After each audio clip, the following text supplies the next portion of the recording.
Hey guys, so I have a confession for you, and that confession is that I love spending money on planners and time trackers and anything that I can put money toward that I think is going to make me more productive.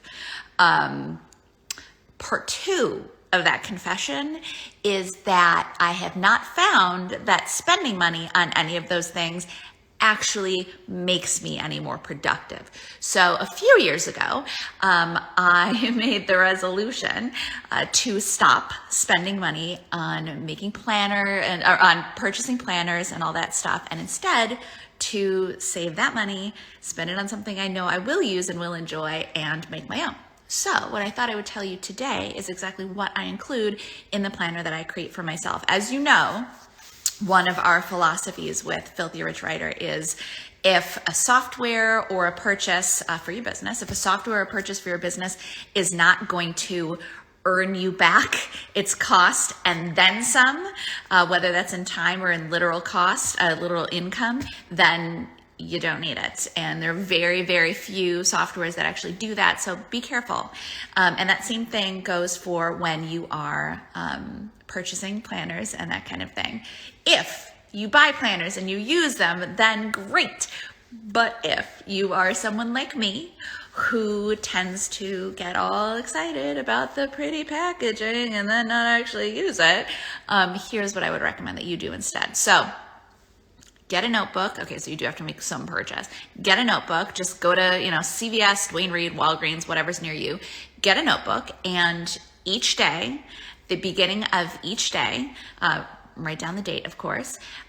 Write down the one thing you need to do to move your business forward that day.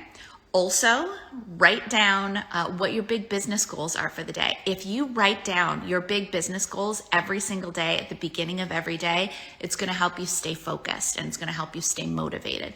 Yes, there will be some days where you're going to write down your business goals and be like, oh my God, I'm so far away from this. I'll never get there.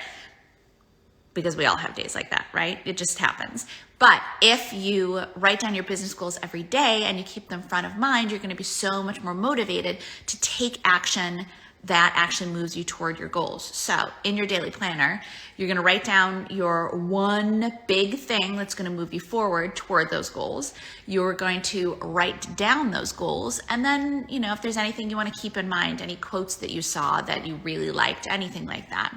And then at the end of the day, I usually do a kind of a daily reckoning. Did I do my one main thing?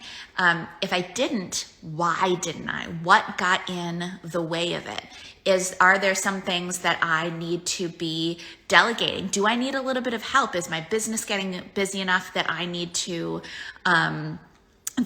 bring on a personal assistant or something like that?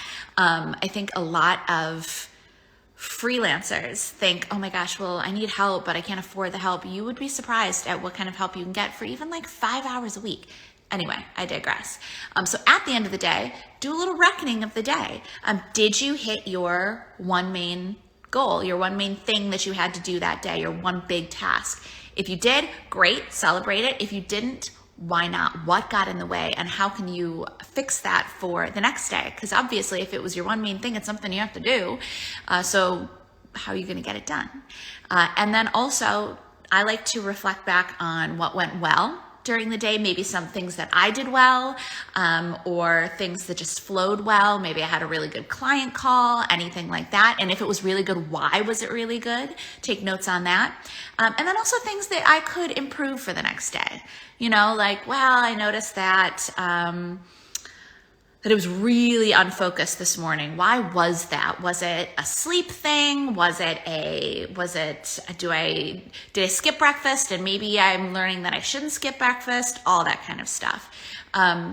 What could you do better? This is not an opportunity to beat yourself up or anything like that. But in the spirit of improving every day, even just by a little bit, what could you do better for the next day? So to quickly recap, your planner, which is going to save you $40 or however much. These planners get expensive. They're so pretty. And you probably don't need them. At least I don't need them. Or I pay for them and I just don't use them. Instead, I'm so much more likely to use the one that I set up myself that goes with exactly what I want and need and is a handy dandy little notebook. So your one big thing for the day, your one thing that's going to move your business ahead. And if you do that one thing, you know you will at least make progress there. Your goals for the year so that you can stay focused on them. And like I said, write them down every single day because it will help you stay focused. Then at the end of the day, did you hit your goal? Or did you hit your one main thing? Did you do your one main thing? If so, great. If not, why? And how could you change it for tomorrow? Then things that went well and things that didn't go so well. And then the end of the day, close it up so you're ready to open it up again for the next day. So that is what I do. That has at least I'm not wasting money on that front. Believe me, I have plenty of other ways to waste money, so don't you worry about me. But when it comes to a planner, at least I know that I'm setting up a planner and I'm actually using it. So if you have been running into the same thing where you either have been lusting after these expensive planners or you bought them and you don't use them, if you do buy them and use them, good for you. You're a better person than I. But if you're like me, you might find that this planner system is a little bit more useful and a little less time intensive than some of the other ones I've seen, and will help you get to your goals a little bit more effectively.